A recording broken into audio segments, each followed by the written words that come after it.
오늘 우리는 2018년도 부활절을 맞이했습니다.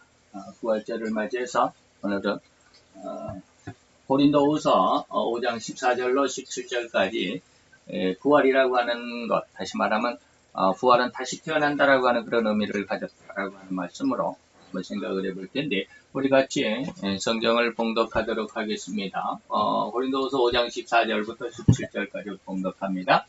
그리스도의 사랑이 우리를 강권하시는도다. 우리가 생각건대 한 사람이 모든 사람을 대신하여 죽었은즉 모든 사람이 죽은 것이라. 그가 모든 사람을 대신하여 죽으심은 한 자들로 하여금 사시는 저희 자신을 위하여 살지 않고 오직 저희를 대신하여 죽었다가 다시 사신 자를 위하여 살게 하려 함이니라. 그러므로 우리가 이제부터는 아무 사람도 육체대로 알지 아니하노라. 비록 우리가 그리스도도 육체대로 알았으나 이제부터는 이같이 알지 아니하노라. 그런즉 누구든지 그리스도 안에 있으면 새로운 피조물이라. 이전 것은 지나갔으니 보라 새 것이 되었도다.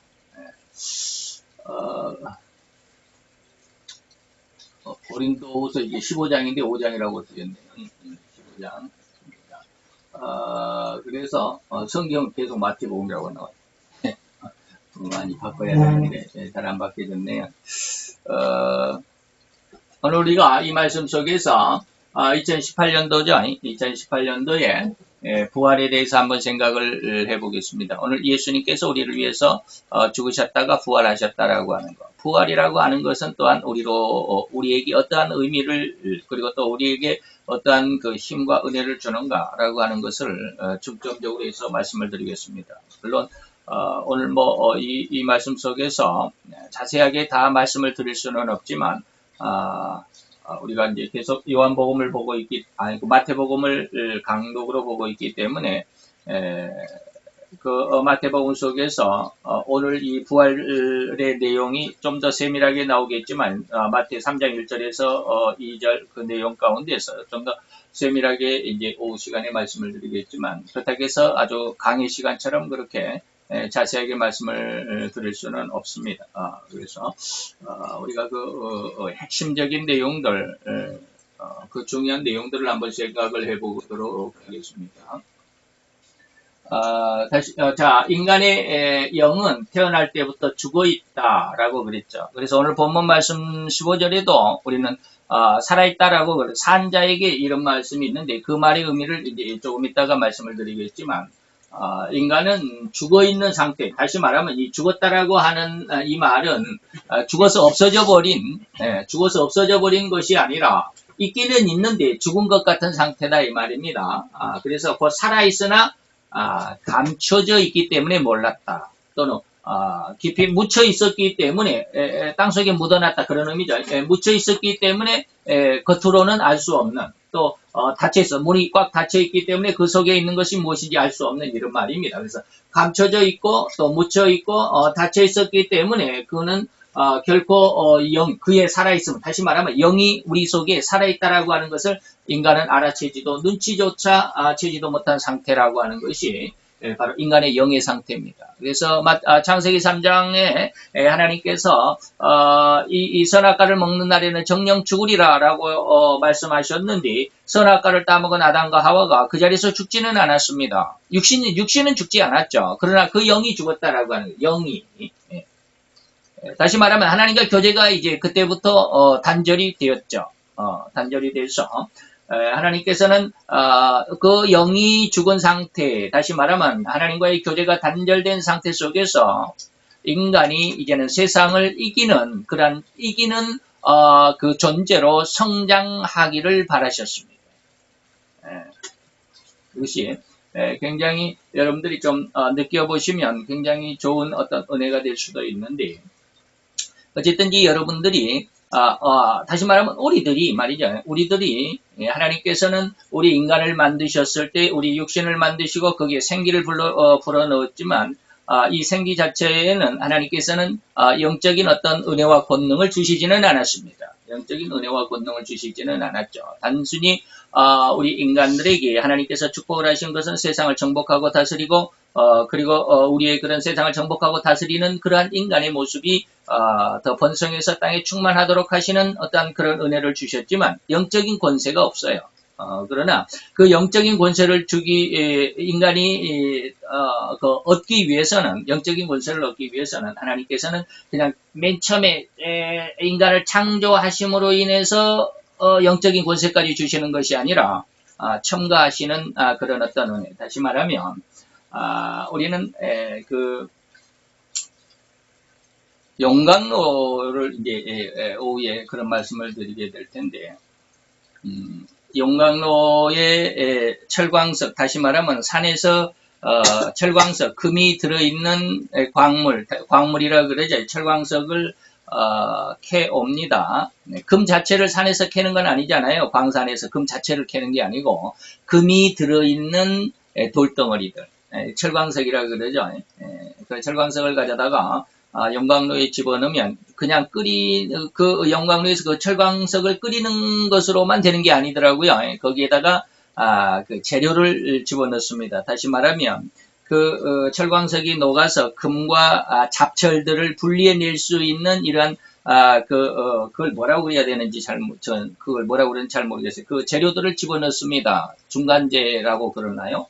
자, 우리가 그 재료를 넣습니다. 코르크라고도 하던데, 그걸 집어넣고 같이 끓이게 되면 이게 분리가 되죠. 그래서 잡철을 또 뽑아내고 또 다시 녹여서 또 잡철을 뽑아내고 몇 차례 계속해서 그렇게 하다 보면 나중에는 이제 정금이 나오는데, 바로 이러한 재련의 과정이 우리들이 바로 하나님 앞에 하나님이 원하시는 영적인 능력을 가진 하나님의 모양과 형상의 모습으로 성장해 가는 그런 과정입니다. 그래서 이 재료 옆에 그걸 이름을 알아야 되는데 제가 그 이름을 잘 몰라요. 코르크라고 하는, 어떤 데에서는 코르크라고 그러던데, 그것을 옆에 이제 재료를 그 약품도 아니고 그 코르크를 첨가해서 녹이는 그런 과정이 필요한 것처럼, 인간에게 하나님께서 창세기 2장에 인간을 만드셨던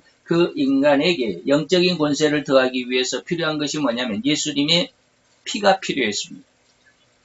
예수님의 보혈이 필요했습니다. 그리고 거기에 성령의 능력의 세례가 필요했습니다. 이런 것까지 다 어떤 의미가 있는데, 이런 모습 안에서 우리가 인생을 이렇게 쭉 살아가다 보면 인간에게는 영이 있다라는 사실을 알지 못합니다. 절대로 모릅니다. 왜? 이미 죽었기 때문에, 이 영이 죽었기 때문에 하나님을 알지 못합니다. 그래서 이 영이 죽었다라는 말은 뭐예요? 죽어서 없어졌다라는 뜻이 아니라고 지금 말씀을 드리고 있습니다. 그래서 영은 어떠한 상태에 있느냐면 우리 속에 있지만, 우리 속에 이 인간들 개개인 속에 다 영이 있지만 그 영이 어떠한 상태냐면 죽어있는 상태, 다시 말하면 감춰져 버린, 또 묻혀버린, 어쩌면 닫혀져 버린 그런 상태 속에 있기 때문에 인간은 내 속에 영이 있다라는 사실을 전혀 의식을 못합니다. 그런데 이 영이 다시 깨어날 수 있는 방법이 뭐냐면 바로 예수 그리스도의 보혈뿐이다. 예수의 십자가의 은혜뿐이다라고 하는 것입니다. 그 외에는 이 영을 깨어낼 수 있는 어떠한 방법, 어떠한 조건도 없습니다. 오직 예수 그리스도 십자가의 은혜뿐입니다. 이런 모습 안에서, 그래서 이 단지 우리에게는 영이 있지만 그 영의 기능, 다시 말하면 하나님과 교제하고 하나님을 알고 하나님을 생각하고 하나님 앞에 나아가는 우리의 언행심, 우리의 인간의 어떤 인격, 이 모든 하나님을 향한 어떤 영적인 기능들이 상실되고 마치 방치되어서 쓰지 않고 있어서 먼지만 뒤집어 쓴 기계. 여러분들 가끔 가다가 영화에 어떤 좀 폭력적인 영화 같은 데 보면 아주 그냥 다 쓰러져가는 폐가의 모습들이 가끔 가다 나오는데, 거기에 보면 아주 먼지를 뒤집어 쓴 기계들이 있죠. 그러니까 방치되어서 기능이 상실되었기 때문에, 방치되어서 쓰지 않고 있기 때문에 먼지만 가득히 쌓여 있는 그런 기계. 우리의 영이 바로 그렇다. 모든 인간들의 영이 바로 그런 모습으로 제가 지금 비유를 하고 있습니다. 있기는 있지만 이게 기능이 완전히 마비가 됐고 기능이 상실이 됐고, 그래서 제 기능을 발휘하지 못해서 그냥 먼지만 쌓여있는, 그래서 묻혀져 있고 감춰져 있고 닫혀져 있는 그런 상황 속에 있다라고 하는 것입니다. 있음에도 있는 줄도 그런 상황이죠. 영적인 무기력. 그래서 영이 기능이 없다라고 하기 때문에 무기력이라고 말을 썼는데 영적인 무기력 상태에 있는 인간 그리고 그의 영이 다시 되살아났고 그 기능을 활발하게 발휘하게 된다라는 것이 뭐냐면 바로 이제 예수님의 부활인데 자, 이런 되살아난다라고 했을 때 다시 기능을 활발하게 발휘하게 되는 이 되살아나는 것은 오직 예수 그리스도의 십자가의 대속의 보혈에 의해서만 가능할 것입니다. 결코 이외에는 있을 수가 없죠.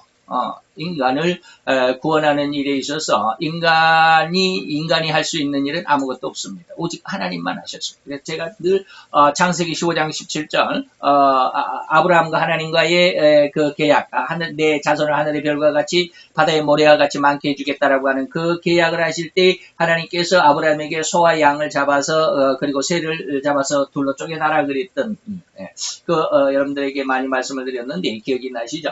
그런데 그 쪼갠 고개 사이로 아브라함이 지나가지 않고 하나님만 지나간다. 원래는 계약의 당사자 갑과 을이 같이 지나가야 되는데 여기에서는 계약의 당사자인 아브라함은 지나가지 않고 하나님만 지나간다. 하나님이 모든 책임을 지시겠다라고 하는 그런 어떤 의도가 있습니다. 그래서 그 책임의 결과가 뭐냐면 예수 그리스도가 십자가에 죽으신 것이다.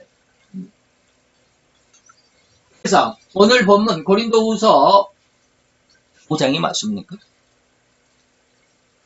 15장이 아닌가?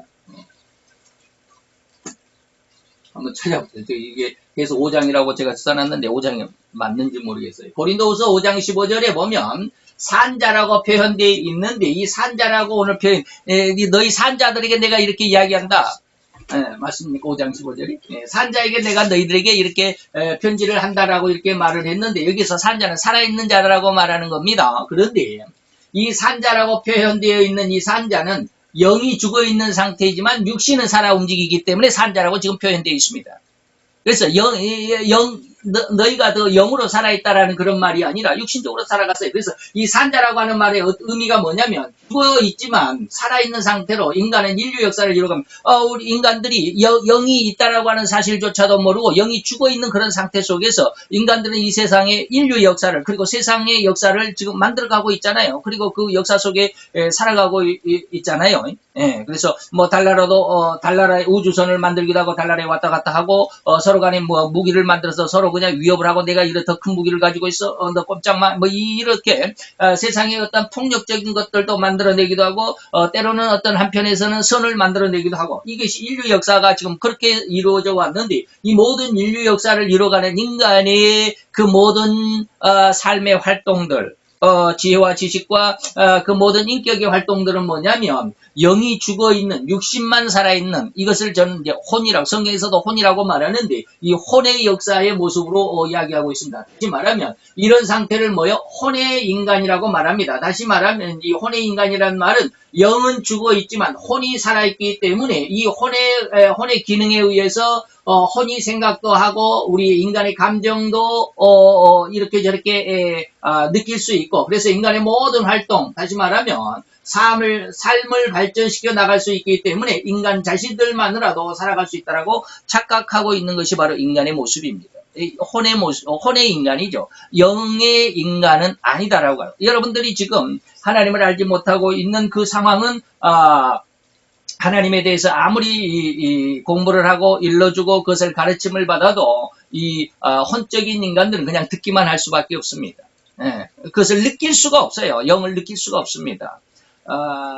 요즘 이제 이제 오후 시간에 마태 3장 1절부터 여러분들에게 이제 말씀을 조금 드리고 이전에도 잠깐 이야기를 드렸지만 제가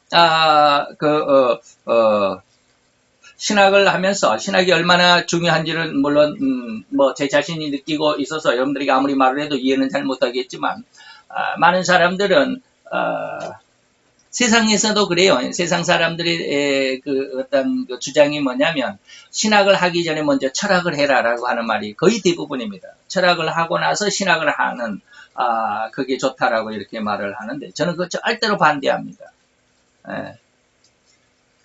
저는 가장 먼저 신학을 하고 나서 철학도 하고 심리학도 하고 사상학도 해야 된다. 철학 속에 사상학이 들어있지만 어쨌든지 그렇습니다. 신학을 해야만 신학 안에 기틀을 딱 잡고 있어야만 철학을 들여다볼 수 있습니다. 그 철학 속에 인간의 사상사를 들여다볼 수 있습니다. 인간의 어떠한 모습, 심리를 들여다볼 수 있고, 그래서 인간을 알 수 있는 그러한 은혜가 생깁니다. 그러한 능력이 생깁니다. 그런데 철학을 먼저 받아들이게 되면 신학이 제대로 들어오질 않습니다.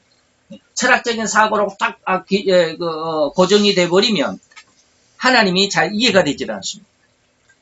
좀 맹점이 있다라고 저는 그렇게 생각하는데, 세상에서 많은 사람들은 철학을 먼저 하고 나중에 신학을 해야 된다라고 이렇게들 하는데, 저는 그 절대로 반대하는 거예요. 어쨌든지 뭐냐면, 우리의 영이 살아나게 되면 세상적인 학문이 쉬워질 수 있고, 그 모든 세상적인 학문의 잘잘못을 신학적, 다시 말하면 하나님의 입장, 다시 말하면 진리의 기준 안에서 이 모든 것을 볼 수 있기 때문에 그것이 잘잘못이 그냥 눈에 들어옵니다.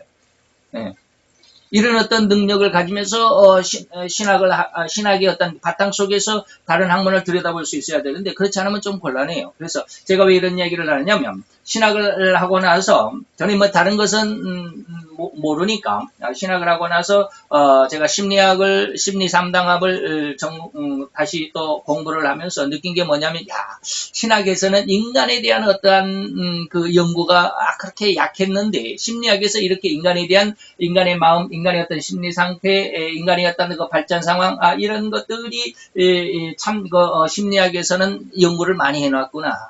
그래서 심리학이 정말로 중요하다라고 하는 것을 느꼈습니다. 신학의 기반 바탕 위에서 심리학이 세워져야 된다라고 하는 뜻이죠. 심리학이 중요하기 때문에 심리학을 하고 나서 신학을 한다고 그러면 신학이 절대로 보이지 않습니다. 그냥 이론에 불과한. 그리고 이번에 이제 인터넷에서 이정훈 교수의 강의를 들으면서, 이정훈 교수의 강의를 제가 들으면서 느낀 것이 뭐냐면, 인간의 사상이 얼마만큼 중요하다라고 하는, 다시 말하면 인류 역사를 쭉 이어오는 인간들의 어떤 그 생각의 사상, 그 시대마다 인간들이 어떠한 사상을 가지고 어떻게 삶을 변화시켰고 세상 나라를 어떻게 운영해 갔는가라고 하는 것을 볼 때, 인간의 생각들, 인간의 사상이 기준이 되어 있었다라고 하는 그 이면을 바라보면서 굉장히 놀라웠습니다. 그래서 신학을 중심으로 해서 심리학과 사상학, 철학 속에 들어있지만 이 사상을 잘 들여다볼 수 있어야 된다라는 그런 생각을 하거든요. 다시 말하면 오늘 인간들이 이 세상의 철학과 심리학이 너무너무 중요하지만, 그 모든 세상의 철학과 심리학이 어디에가 있느냐면 혼 속에 들어있습니다. 인간의 혼. 철학이 아무리 깊고 심오하고 아무리 기가 막힌 훌륭한 학문이라 할지라도 하나님을 알지 못합니다. 그래서 사도 바울은 철학은 신학의 시녀에 불과하다. 아무리 철학에 심오하고 아무리 철학에 정통하고 세상 모든 물리를 다 깨우치는, 그리고 인간을 속속들이 알고 있는 심리학의 박사가 아니라 박박사라 할지라도 하나님을 절대로 모릅니다. 그것은 혼이기 때문에 그렇습니다. 혼은 영을 절대로 이해하지 못합니다. 그래서 이정훈 교수가 하나님을 만나기 전에는, 하나님을 알지 못하기 전에는 하나님은 없어야 할 존재다. 우리나라에서 교회는 없어야 할 기관 중에 하나다. 그래서 교회를 없애는 그 연구소를 발족을 시켰던 사람이 바로 그 이정훈 교수입니다. 지금 울산대 교수죠. 법철학 교수인데, 그 사람이 그렇게 기독교를 핍박을 하고, 예전에 여러분들이 기억을 하실지 모르는데, 저도 그 학생의 이름은 제가 기억을 못하지만 그 학교는 기억합니다. 서울의 대광고등학교라고 하는데, 대광고등학교가 아마 미션스쿨이었던 모양이에요. 고등학교가 미션스쿨이었던 모양인데, 그 학교를 다니던 학생이 좌우자는 이름을 잘 몰라요. 그 중에 한 학생이, 나는 이 미션스쿨이기 때문에 예배 시간이 있었습니다. 고등학교지만 예배 시간이 있었는데 예배 시간에 참석하기가 싫었던 모양이죠. 이 학생은 기독교인이 아니기 때문에 어떻게 이제 요즘에 다 평준하기 때문에 뺑뺑이로 돌려가지고 이렇게 가다 보니까 그 대광고등학교를 갔나 본데, 거기에서 보니까 여기는 기독교 미션 스쿨이기 때문에 예배 시간을 드려야 되고 예배 시간에 참석을 해야 이제 쉽게 말하면 학점이 점수가 나오고, 이러한 상황이다 보니까 이 학생이 예수를 안 믿는 학생이었는데, 나는 예배 드리는 게 싫다 해가지고 법에다 호소를 했습니다. 그래가지고 누가 이겼느냐 하면 그 학생이 이겼어요. 근데 그 학생의 뒤에서 보조를 하고 그 학생의 뒤에서 법적인 모든 것을 후원하고 그 학생이 학교를 대상으로 나는 예배를 안 드려도 졸업할 수 있고 이 점수에 전혀 불이익을 당하지 않도록 해달라고 하는 이렇게 법에다 호소한 것에 대해서 후원했던 사람이 누구냐? 바로 그 이정훈 교수입니다. 그 이정훈 교수의 법 해석에 그리고 법 적용에 의해서 이 대광고등학교의 그 크리스찬 미션 스쿨의 어떤 그 모든 기능들이 제지를 당하고 말았어요. 바로 그러한 사람이에요. 그때까지만 하더라도 이 이정훈 교수는 영이 무엇인 줄 몰랐습니다. 하나님이 누군 줄을 몰랐습니다.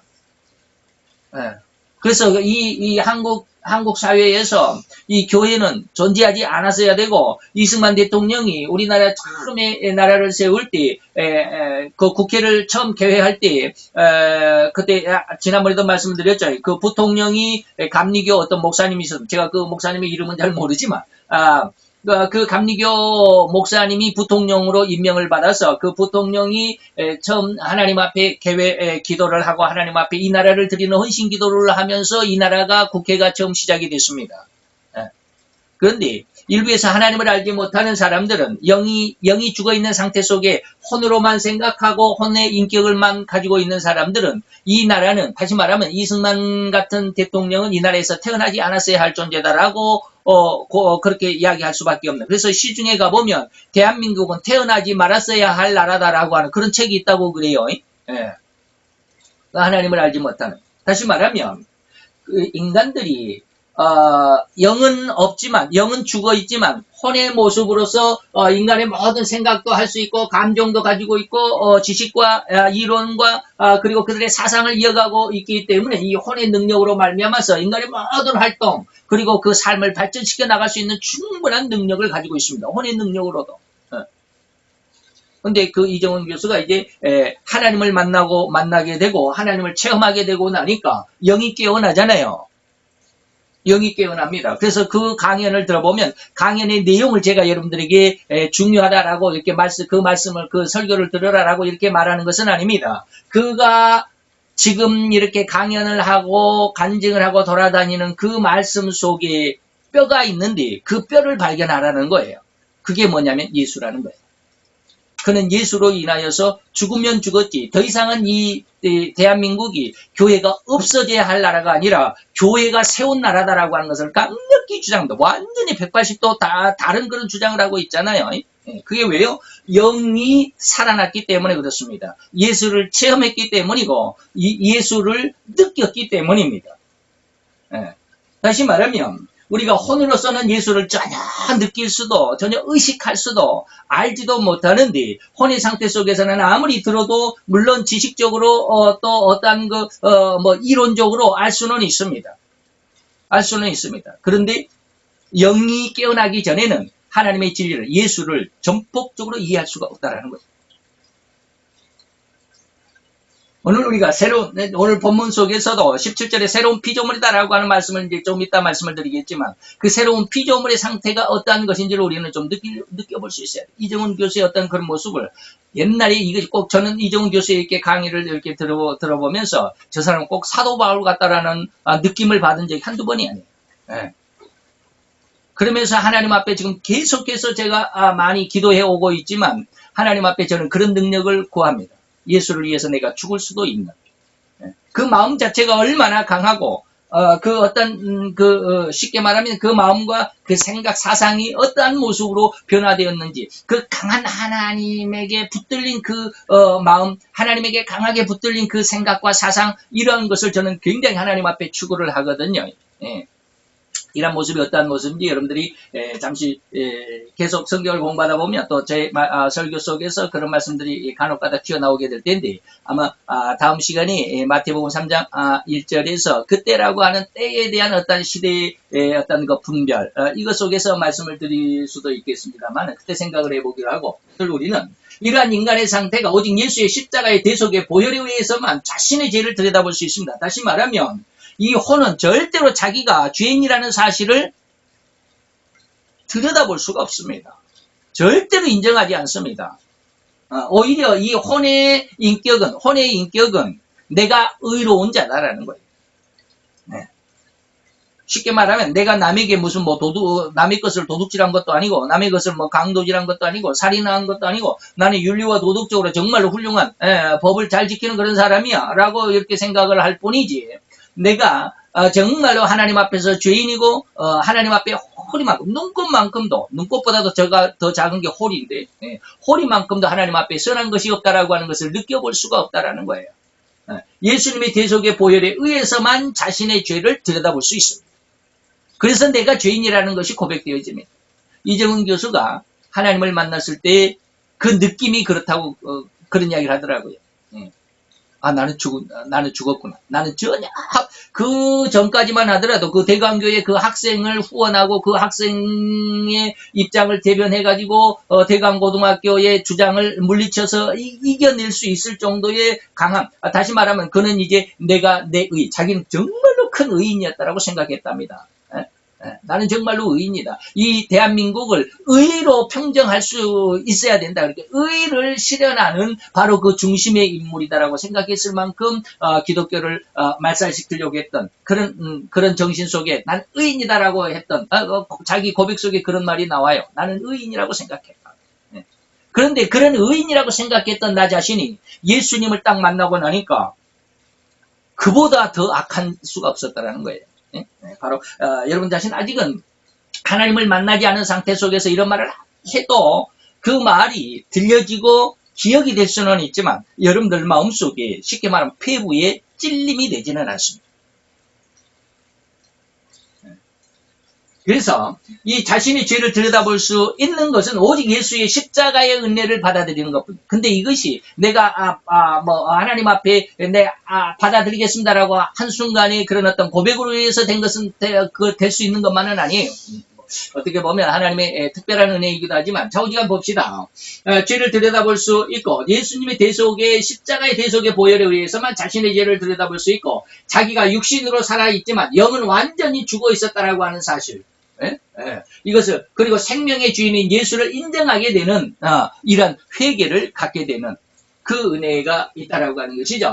그래서 이 회개로 인해서 인간이 다시 태어났다라고 말하는 것이고, 오늘 본문의 17절에서 보면 고 17절은 5장 17절입니다. 5장 17절에서 증감같이 새로운 피조물이라고 말했던, 보라 이제는 우리가 새로운 피조물이 되었다. 곧 산영으로 변화되었음을 자각하게 됐다라고 하는 것입니다.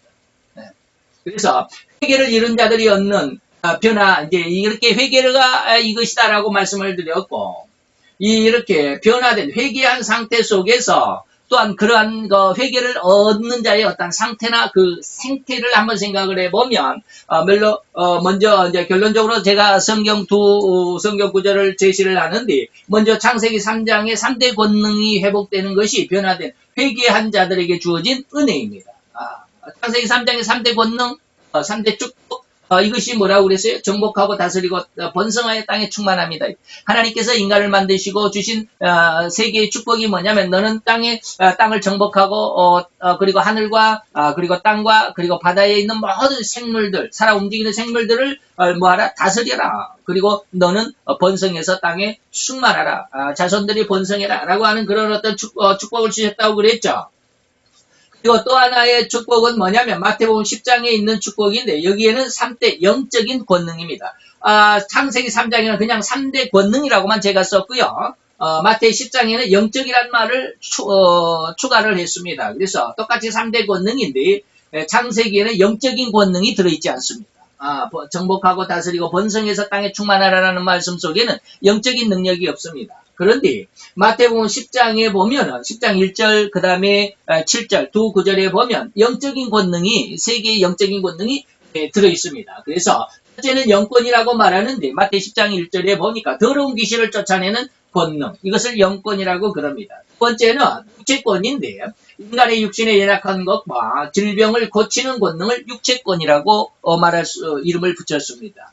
그 다음에 7절인데 세 번째로 선포권인데, 선포권으로, 셋째는 선포권으로 세상을 가면서 이 권능의 복음, 다시 말하면 이제 우리 인간은 혼의 인간의 뿐만 아니라 그 속에 영이 있다라고 하는 사실을 깨닫고 그 영을 성장을 시키고 그 영을 개발을 해야 되죠. 그것은 하나님 앞에 늘 말씀 속에 말씀을 읽고 그리고 하나님과 교제하면, 다시 말하면 기도 속에서 이 영이 성장해 갈 것입니다. 바로 이러한 모습으로 인해서 하나님과 교제가 가능해지고 세상 모든 것들보다도 하나님이 세상을 주관하시고 인간 나라와 세상의 주권자가 되신다라고 하는 것을 인정을 하면서 그 속에 내가 얻는 기쁨과 즐거움, 다시 말하면 그 속에서 내가 하나님을 인정하게 되고 나는 그 하나님이 종이 된다라고 했을 때 나는 모든 것이 다 내려놓고 그냥 쉽게 말하면 노예나 종과 같이 그냥 뭐 내 생각도 없고 내 어떤 주장도 없고 하나만 하는 대로 하는 그런 로봇식의 그런 어떤 노예나 종이 아니다라고 하는 것입니다. 하나님의 종의 모습이 어떠한 것인가? 다시 말하면 오늘 17절에서 새로운 피조물이라고 하는 것이 어떠한 모습인가를 다시 한번 생각해 보자라고 하는 것입니다. 그래서 이 영적 3대 권능을 회복하고 주님에게 다시금 은혜로 얻는 자가 빠졌네요. 얻는 것이 바로 복락원이다. 이걸 낙원을 다시 회복했다라고 하는 것이죠. 그래서 하나님께서 진실로 성도들에게 원하시는 바가 바로 이것입니다. 다시 말하면 성도들이 그저 영적인 권능이 없는 세상을 정복하고 다스리고 땅에 충만하여 번성에서 충만한 그런 어떤 축복, 세상적인 어떤 축복뿐만 아니라 거기서 더 뛰어난 것이 뭐냐면 그 속에 영적인 권능을 가져야 된다. 더러운 귀신을 쫓아내고 인간의 육신의 연약한 것과 질병을 고칠 수도 있는 그런 어떤 권능, 그 다음에 세상의 어떤 사단의 어떤 모든 그 방해 공작을 제압하는 그런 어떤 능력, 그 말씀, 그런 하나님의 능력의 말씀을 선포하는 선포의 권능, 이러한 선포의 권능, 이 3대 영적인 권능을 회복하는 그러한 성도들을 하나님께서 원하신다. 그래서 이 부활이 바로 이런 영적인 3대 권능을 얻는 데까지 성장하는 것이고, 이로써 이 영의 권능으로 이 세상을 정복하고 다스리고 충만하게 되는 것이 바로 오늘 새로운 피조물, 오늘 부활절을 맞이해서 우리 성도들에게 하나님께서 원하시는 가장 바라시는 그 핵심이 뭐냐? 바로 이러한 새로운 피조물, 다시 말하면 영적인 3대 권능을 가진, 그래서 하나님 앞에 모든 것이 다 중심적인, 하나님이 세상을 주관하셨다, 하나님께서 세상을 사랑하셨다라고 했을 때 그 사랑을 느낄 수 있어야 돼. 하나님이 나를 얼마나 사랑했을까라고 하는 것이, 저는 물론 조금밖에 느끼지를 못했지만 이정은 교수의 강의를 간증을 들어보면 이정은 교수가 처음 하나님의 그 사랑을 느꼈고 다시 회심했을 그 당시에는요 밖을 나다니질 못했답니다. 왜요? 밖을 나다니다 보면 우리나라의 서울에 서울 창경궁 옆에 회화동인가 거기에서 살았다고 그러시던데, 그 서울에 십자가들이 얼마나 많습니까?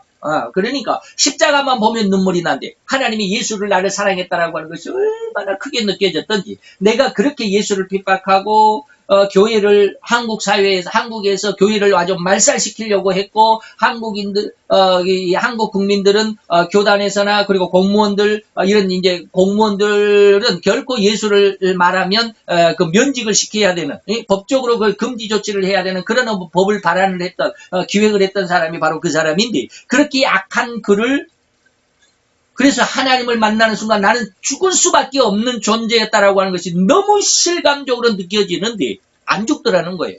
그것이 하나님이 너무 큰 사랑으로 나를 용서했다라고 하는 것이 느껴졌다라고 하는 거예요. 그러다 보니까 십자가만 보면 눈물이 나서 통곡을 할 수밖에 없고, 그래서 서울 거리를 지나다 갈 수가 없더라는 거예요. 십자가만 보이면 울면서 통곡하고 그 자리에 서 있어야 되고, 그리고 조금 이따 울고 통곡하다가 또 지나가다 조금만 가다 보면 또 십자가가 보이면 또 울어야 되고, 그 십자가의 사랑이 너무 크게 감동된다. 나 같은 이런 죄인, 이 흉악한 이 하나님을 그렇게 핍박하고 교회를 핍박했던 이 나 같은 죄인을 살려주신, 나 같은 죄인을 그래도 사랑하셨던 그 사랑이 너무 크게 느껴지니까 십자가만 보면 울 수밖에 없어서 길을 갈 수가 없다는 거예요. 이것이 뭡니까? 이게 하나님의 은혜를 느낀 영적인 3대의 권능입니다.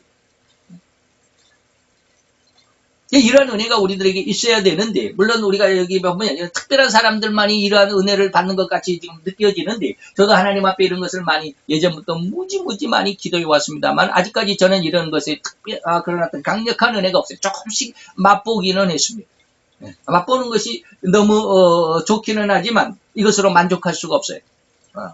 늘 이야기를 하지만 저는 이 직장암 3.5기지만 웬만한 사람 같았으면 직장암 3.5기면 그 집안에 눌러 앉아 있어야 하는, 암이라고 하는 그 병명, 또 그 암이라고 하는 그 질병 자체가 주는 그 공포심에 사람이 움직일 수 없을 정도. 굉장히 두렵고 약해지고 사람을 약하게 만드는 그런 병이잖아요.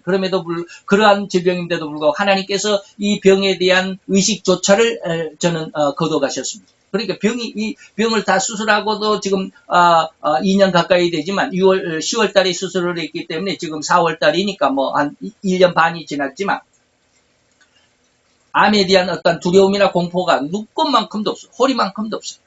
그래서 하나님께서 그 병에 대한 두려움이나 어떤 그 공포를 하나님께서 제거하셨기 때문이다라고 저는 그렇게 믿거든요. 다시 말하면 그 어떤 질병, 인간의 모든 연약한 것과 연약함, 육신의 연약함이죠. 이것은 육신이 약해지는 것을 말하는 것이고, 질병, 모든 질병을 다스리고 정복할 수 있는 그런 본능, 육체권이 있는데 그 하나님의 육체권을 조금 저에게 주신 것이죠. 그래서 다른 사람에게도 이제 뭐 다른 사람을 위해서 제가 기도하면 그 사람들이 연약함이 완전해지고 병이 낫고 뭐 이런 어떤 수준까지는 아직 안 되지만 하나님께서 제게 조금 느끼게 하신 것이 있기 때문에 그런 것을 통해서 하나님 이러한 은혜가 내가 있는 것은 분명한데 이 은혜가 내 삶에 그리고 내 인격 전반적인 곳에서 그리고 내가 세상을 바라볼 때 이 조그만 것에 흔들리지 않고 감정이 흔들려가지고 쉽게 말하면 뭐 우울증에 빠진다거나 심각하게 어떤 좌절을 한다거나 뭐 이런 어떤 이 세상적인 어떤 조그마한 어떤 조건들 속에서 우리가 막 좌지우지되는 흔들리는 그러한 어떤 모습 이런 모습은 정말로 신앙인의 모습이 아니거든요. 그래서 하나님 앞에 이런 것을 많이 기도합니다. 어쨌든지 이 영적인 3대 권능 다시 말하면 세상을 정복하고 다스리고 충만하게 하는 이러한 모습으로 거듭나는 것이 바로 새로운 피조물이고 이러한 단계까지 하나님은 우리 성도들을 성장하도록 하시기 위한 과정 속에서 세상에 이 어려움을 주셨다라고 하는 것입니다. 그래서 지난 시간에 다윗이 그런 말을 했죠. 119편에 내게 고난당하는 것이 내게 유익이다. 그래서 하나님의 뜻을 알고 하나님의 마음을 알게 되고 히브리서에서도 그랬죠. 이렇게 하나님이 징계가 없는 자는 사생하다.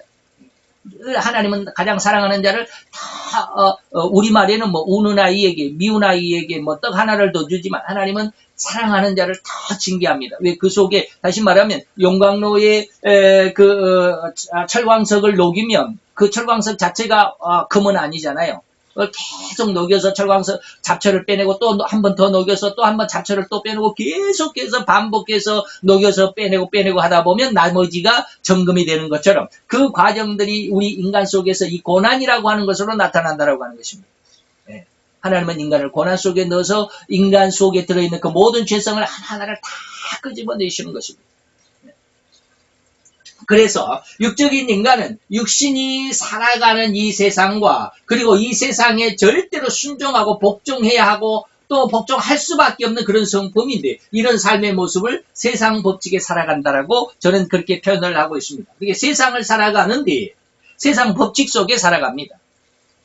그래서 그 말이 무슨 말이냐면 자기의 감정과 생각과 의지로만 살아가는 것입니다. 그러니까 내가 기분이 좋으면 상대방에게 기분이 좋으면 그냥 살살거리고 그냥 너무너무 좋은 어떤 관계를 유지하지만 그 순간 기분이 나쁘면 더 막 그냥 막 툴툴거리고 그러잖아요. 왼수같이 대하고 그러잖아요. 이것이 뭐냐면 인간의 감정이에요. 이 감정이 다시 말하면 우리 순간순간 그 상황 속에서 그 입장 속에서 어떤 그 분위기 속에서 내 감정이 완전히 뒤죽박죽이 되는 것이잖아요. 이게 일정하지를 않잖아요. 그대로 어떤 평안한 상태를 그대로 유지하고 있지는 않잖아요. 유지하지를 못해요. 이 혼의 인간은 절대로 인간 자기 자체를 절대로 평정을 유지할 수가 없습니다. 자기의 감정과 생각과 의지 속에서 자기가 원하는 그 순간만을 생각을 해. 무엇이 좋고 나쁜지를 생각을 안 한단 말이에요. 이 사람이 내게 너무 중요한 사람이기 때문에 이 사람에게는 이렇게 잘 해줘야 된다는데도 불구하고 그런 생각이 있음에도 불구하고 기분이 나쁘면 막 툴툴거리잖아요. 이게 인간의 감정이에요. 다시 말하면 죄성이라는 거예요. 죄성은 그렇습니다. 그렇죠. 물론 이런 삶 안에서도 자기의 성공을 이루기는 하죠. 이런 삶을 살아가면서 어떤 사람은 성공을 하고 어떤 사람은 그 나라의 족적, 그 나라의 이걸 뭐라고 그래야 되나? 그 큰 족적을 남기기도 하고 막 그러잖아요. 그럼에도 불구하고 그렇다 이 말이에요. 그러다 보니까 인간이 그냥 그렇게 살아가는 것이 인간이다라고 당연히 그것을 받아들일 수밖에 없어요. 그래서 자기의 마음에 맞을 때는 시죽거리지만 그리고 하면서 조금만 자기 비위에 거스리는 일이나 말에는 발끈하게 감정 폭발과 화를 내는 일을 반복하면서도 이를 거부할 수 없는 삶을 살아갈 수밖에 없어요. 이것이 인간의 모습. 이것이 바로 혼의 인간의 모습입니다. 죄를 회개하지 못한 인간의 모습입니다. 이렇게 발끈해하고 감정 폭발이 되고 자기 생각이 옳지 않다라고 저것을 반대하고 그냥 막 저를 무시하고 이런 것들이 죄라는 것이 전혀 느껴지질 않거든요. 혼의 인간은 절대로 그걸 느끼지 못합니다. 당연히 인간은 다 그래. 왜 다 그러니까? 다 그렇단 말은 뭐예요? 다 죄인이니까 이 말이에요. 다 죄이니까 죄의 모습으로 살아가니까 저 사람도 그렇고 뭐 기분 좋을 때는 저 사람도 희거리고 저 사람도 뭐 기분 나쁠 때는 그냥 막 화를 내고 그러니까 이 모든 세상 사람들이 다 그렇게 살아가니까 그것이 너무 당연한 걸로 생각을 해요. 그 이상의 삶이 있다라고 하는 것을 전혀 모른다. 다시 말하면 어떠한 어려움과 고통 속에서도 평정을 유지할 수 있는 이러한 영적인 어떤 영적인 어떤 능력, 영적인 어떤 그런 은혜가 있다라는 것을 전혀 느끼지를 못하고 있기 때문에 이렇게 그냥 이것을 반복하면서도 거부하지 못하고 그냥 그대로 살아가는 거예요. 세상의 모든 일에 모든 상황에 다닥치면서 이러한 감정과 악함으로 세상을 대하고 모든 일을 처리하는 삶일 뿐이에요. 인간의 모습이 그래요. 그래도 이러한 삶이 죄인 줄도 모르고 오직 인간은 감정의 동물이기에 당연하다고 하면서 결코 변화를 알지도 꾀하지도 못하죠. 그래서 이런 감정 폭발을 강함으로 착각을 하는 오히려 이것이 강한 사람이다라고 생각. 어제 뉴스에도 보니까 길거리에 친구 둘이 서로 이제 기분 나쁘게 이제 이렇게 말다툼을 하고 있었던 모양이에요. 친구 둘이 말다툼하고 있었는데 지나가는 몇몇의 사람들이 그 두 사람 중에 한 사람은 어깨를 툭 치고 서로 이제 시비가 붙었나 봐요. 왜 어깨를 치고 가냐라고 그러니까 뭐 서로 욕하고 그랬나 봐요. 그래서 이 처음에 둘이 이렇게 이 친구끼리 기분 나빠서 길거리에 이렇게 좀 다투고 있었던 이 두 사람이 그 어깨를 쳤던 그 사람을 얼마나 흠씬 두들겨 팼는지 죽고 말았어요. 이것이 뭐예요? 인간의 모습이잖아요. 그것이 자기의 강함으로 생각을 해요. 인간들은 그러잖아요. 내가 강하게 나가야 된다. 내가 강해야 된다. 강한 자만이 세상에 살아남을 수 있다라고 하는 그 잘못된 어떤 쉽게 말하면 약육강식이 진화론의 가장 큰 맹점인데 약육강식이라고 하는 거. 자기는 강해야 된다라고 하니까 이게 막 큰 소리를 치고 화를 내고 그냥 막 울그락불그락 하는 것이 강함으로 생각을 해요. 그래서 감정을 폭발시키는 것이 강함으로 착각을 하고 있고 이런 감정이 없게 되면 이 사회와 이 세상에서 나는 도태될 것이라고. 이것이 모든 인간들이 다 그러잖아요. 자기 자신을 주장하지 않으면, 자기 자신을 드러내놓지 않으면 그것은 다 이게 바보 같은 삶이라고. 그래서 세상에서 도태된다고 생각할 뿐이잖아요. 그래서 자기 마음에 안 맞으면 막 들이받기도 하잖아요. 근데 들이받는 것이 들이받지 않고 그냥 조용히 가만히 있는 것만이 옳은 것은 아니지만 이런 것들을 성경에서 어떤 모습으로 살아갔는지를 잘 한번 생각을 하고 공부를 해봐야 합니다. 그것이 이제 결론에 나오게 될 것입니다. 자, 그리고 오히려 선을 대적하면서 하나님을 대적하면서 하나님을 우스개로 만드는 자들이 대략 강한 자라고 그들이 의인이라고 자기 자신은 스스로 자부심을 갖고 이 세상이 이런 모습으로 살아가고 있다라고 하는 것이죠. 이런 삶을 본문에서는 산자라고 표현을 했고 또한 계시록 3장 1절에서는 뭐라고 그랬어요? 살아있으나 죽은 자다라고 표현하고 있습니다. 이런 삶이 반드시 예수님을 만나야만 하고 그 십자가의 보혈에 의해서 씻겨져야만 하는 것이고 이것이 바로 부활입니다. 부활의 삶. 그 죄요. 죄의 주인인 사단에게 묶여 있어야만 했던 그리고 그렇게 살아갈 수밖에 없고 살아가야만 했던 우리의 죄된 삶이 변해야 된다라고 하는 것입니다. 이것이 바로 부활입니다. 그래서 그렇게 변해야만 하고 그렇게 변한 삶을 우리는 부활이라고 하는데 이 부활을 얻은 자는 앞에서 언급한 바로 그 영적인 3대 권능을 얻게 되는 것이고 이를 승리하는 삶이라고 말하는 것입니다. 결코 예수 안에서 세상에 대해서 그냥 막 머리 싸매고 머리 피 터지도록 머리 뒤밀고 그냥 같이 싸우고 댐비고 그냥 막 이러지 않기 때문에 약한 자라고 생각하는 것이 아닙니다. 오히려 뭐요? 승리하는 삶입니다. 네. 세상이 그 강하다라고 생각하는 허울뿐인 그 강함 속에 우리는 하나님의 은혜로 대적하고 그들을 이겨낼 수 있는 거예요. 이겨낸다는 것은 우리가 꼭 승리하는 것만을 의미하는 것이 아닌데 꼭 그를 깔아뭉개야만 승리하는 것으로 생각하는 것이 아닙니다. 오히려 그렇게 약하게 보이는 자들이 이기는 자입니다. 성경에서 저도 이 말을 잘 이해를 못했거든요. 예전에는. 선으로 악을 이겨라. 네가 세상에서 이렇게 서로 강한 사람과 이렇게 혈기를 부린 사람과 이렇게 대적을 해가지고 네가 그냥 그래 하고 네가 이렇게 져주면 그 사람이 이기는 사람이다라고 하는 것을 수없이 많이 들었거든요. 근데 그 의미가 무엇인 줄 잘 몰랐어요. 말로만 이기는 자라는 의미가 아니에요. 여기서 이기는 자다라고 그랬을 때 말로만 이기는 자가 되는 것이 아니에요. 승리하는 삶하고 세상을 정복하는 삶이에요. 제가 여기에 두 사람을 여러분들에게 예로 드리는 것입니다. 그거는 누구냐면 다니엘과 그리고 야곱의 11번째 아들인 요셉. 두 사람을 예를 통해서 이기는 삶이 무엇인가를 한번 생각을 해보도록 하겠습니다. 새로운 피조물의 삶이 바로 이것이다라고 하는 것입니다. 자, 다니엘은 실제적으로는 뭡니까? 바벨론의 포로잖아요. 다니엘은 실제적으로는 바벨론의 포로입니다. 바벨론 왕 느부갓네살 왕의 신하에 불과하잖아요. 그러나 느부갓네살 왕의 꿈을 해석함으로 인해서 박사들을 죽음으로부터 살려냈습니다. 다니엘서 2장을 가보면 느부갓네살이 꿈을 꾸고 꿈을 잊어버리잖아요. 그래서 박사들을 다시 말하면 요즘으로 말하면 성경 박사들, 우리나라 좋은 말로 하면 그냥 성경 박사들을 불러가지고 오늘날 말하면 이제 목사들이죠. 목회자들을 불러가지고 내 꿈을 알아맞혀라라고. 그러니까 성경에서 박사들이 뭐라고 해서 꿈을 일러주시 우리가 해몽해드리겠습니다 라고 이렇게 말하니까 느부갓네살이 막 화를 내줘요. 니네들이 지금 내 말을 지금 허투루 듣느냐? 내 꿈을 알아내지 않으면 니네들이 정말 다 거짓말했던 걸로 지금 인정을 하고 너의 모든 재산을 몰수하고 너희들을 다 죽이겠다라고 그러죠. 지금 이 박사들이 지금 죽음의 경각에 달려있죠. 그 박사들을 죽이기 위해서 다니엘도 지금 데리러 가잖아요. 근데 다니엘이 조금만 참아라. 왜 이렇게 왕이 성급하냐? 내가 좀 알아낼게. 3일만 만리를 달라고 그래가지고 3일 동안 하나님 앞에 깊이 간절히 기도하잖아요. 그래가지고 느부갓네살 왕이 꾼 꿈을 알아내잖아요. 남이 꾼 꿈을 알아내잖아요. 무슨 꿈을 꿨는지. 그리고 그 의미까지 해석을 하잖아요.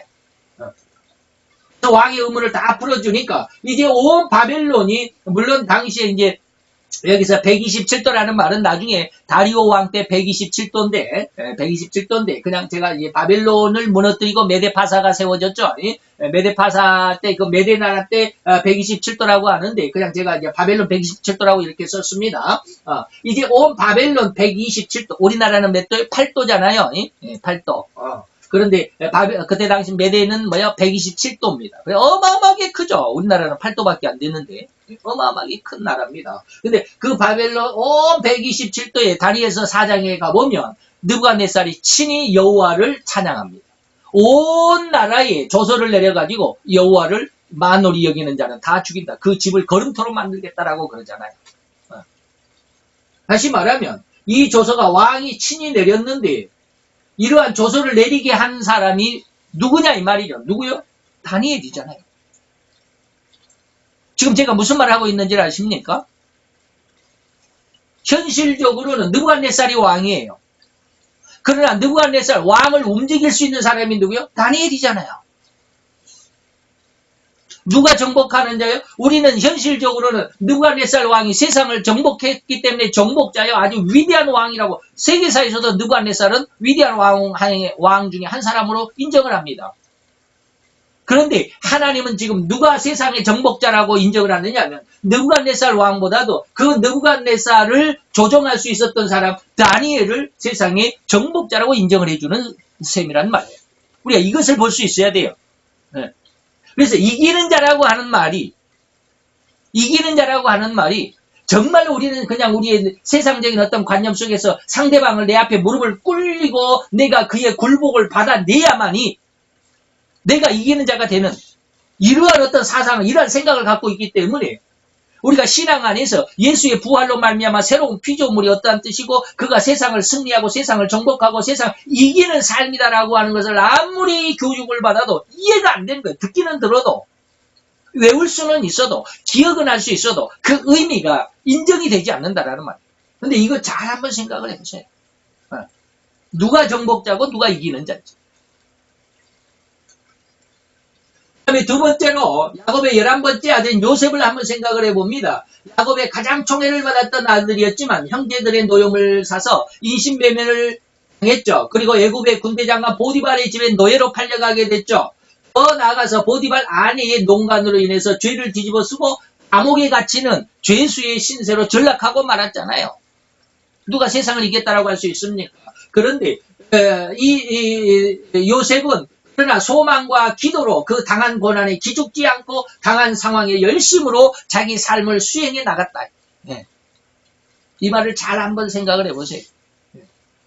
저도 이 말을 한 2, 3년, 한 달쯤 전에 이 말에 은혜를 받았는데 아직은 그 깊이 체험이 안 돼요.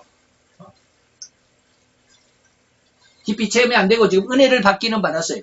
다시 말하면 뭐냐면 네가 현실 속에 당한 그 상황 속에서 결코 너는 소망과 기도로 너의 소망을 잃지 않도록 해라.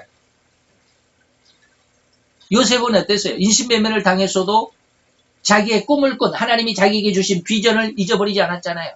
열심히 그 일에 순종하잖아요.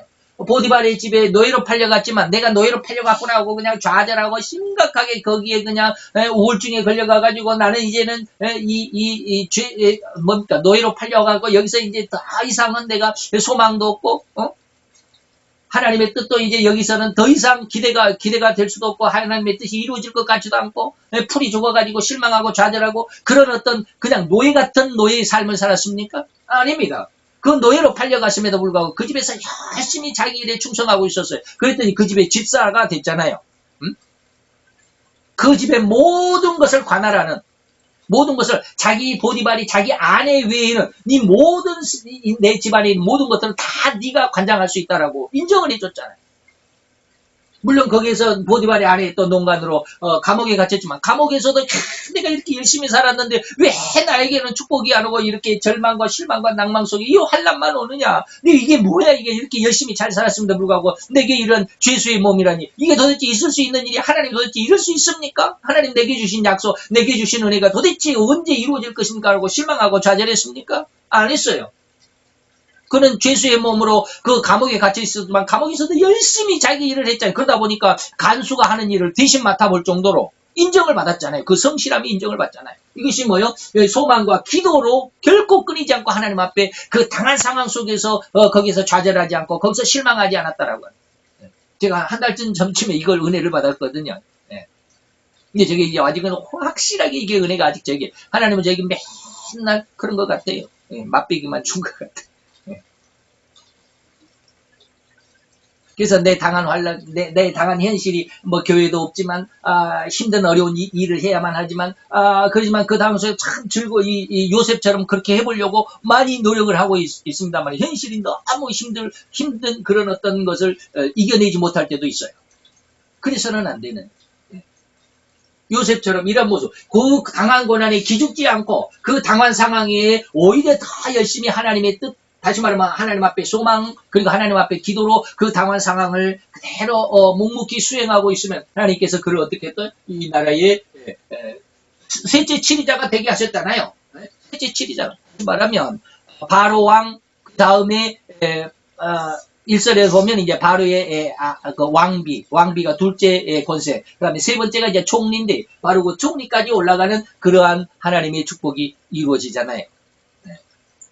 이것입니다. 실제적으로 이 애굽의 그 모든 상황 속에서 우리가 가만히 보면 애굽의 왕은 바로이지만 그 애굽 나라를 완전히 총괄해서 통치할 수 있는 권한이 누구에게 있어요? 요셉에게 있었잖아요. 요셉에게. 실제적으로 이기는 자가 누구예요? 요셉이잖아요. 실제적으로 애굽을 다스리는 사람이 누구요? 왕은 이름뿐이다라고 그랬어요. 나는 너에게서 낳은 것이 내 이름뿐, 왕이라는 이름뿐이야. 이 애굽 나라를 요셉이 네가 다 다스려라라고 그러잖아요. 그래서 왕의 금목걸이를 요셉에게 걸어주고 말이죠. 왕의 인장을 넘겨주고 말이죠. 이게 뭐예요? 정복자고, 이게 다스리는 자고, 이게 뭐예요? 이기는 자 아닌가? 그래서 우리가 이 성경 안에서 하나님의 의도, 하나님이 세상을 이겼다. 네가 선으로 악을 이길 때 선이 그 강한, 그 아주 그냥 흉흉하고 엄청난 그 형세, 그 엄청난 권세 앞에서 네가 좀 조그마한 자라 할지라도 네가 그 엄청난 권세를 이겨낼 수 있는 그 이김의 의미를 우리가 알자라는 거예요. 어떤 것이 이기는 거예요? 꼭 상대방을 내 앞에 무릎을 꿇려야만 하고 굴복을 받아내야만 하는 것이 이기는 것이 아니다라고 말씀을 드리는 겁니다. 그걸 꼭 기억을 해 주시고요. 그래서 오늘 2018년도 부활절에는 바로 이 새로운 피조물이 된 우리 성도들로 우리는 성장해야만 하고 눈에 보이는 것만이 아닌 진실로 이 세상을 정복하는 것, 이 세상을 다스리는 권성이 어떤 것인 것인지 그리고 그것을 얻는 하나님의 귀한 아들로 딸로 성장해 갈 수 있는 그런 한 해가 되실 수 있기를 바랍니다. 기도합시다. 할렐루야. 주님 여호와여, 주께 감사를 드리나이다. 주의 영광 앞에 있는 아름답고 귀한 이 한날, 그리고 이 하루를 통해서 또 하나님께서 우리를 위하여 아버지의 우리의 모든 죄를 대속하여 십자가에 죽으시는 것뿐만 아니라 또한 아버지의 다시 부활하셔서 우리로 새로운 새 사람이 되게 하셨던, 새로운 새 피조물이 되게 하셨던 그 의미. 그래서 이제는 새로운 새 피조물은 세상을 정복하고 다스리며 이기는 자라 하였사오니 그 의미를 생각 안에서 아버지의 세상 속에 주의 영광을 드러낼 수 있는 강한, 그리고 믿음의 큰 담력을 얻는 귀한 믿음의 아들로 딸로 성장하는 귀한 은혜의 시간, 또 귀한 은혜의 말씀이 된 줄로 믿고 감사를 드리며 이 모든 말씀이 오늘 모든 자들에게 함께 임하여지기를 원하며 예수 그리스도의 이름으로 감사와 기도드려 싸움나이다. 아멘.